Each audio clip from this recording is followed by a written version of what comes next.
Man, it's hot out there. What's up, man? Welcome in. How can I help you? Man, I had this old Ranger, had for a couple of years now, and well, it's getting hotter and hotter out there. I just can't do it anymore this summer. You're looking for something with AC. Yeah, you guys have something like that here? Yeah, I got a few different options. Follow me. All right, man. Hey, my name's Ryan, by the way. I don't care. Okay. Yeah. So the entire cab's enclosed, weather sealed. It's got a really good seal on it. We did ceramic coated window tint that actually helps the machine stay cooler.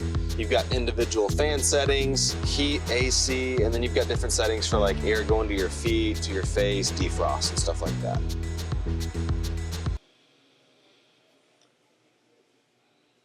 Where did you get that parka from?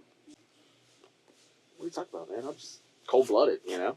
Kind of like a lizard or reptile. Josh, please call 6001. Josh, please call 6001. All right. What, do you want to buy this? Yeah. Yeah, I think I do.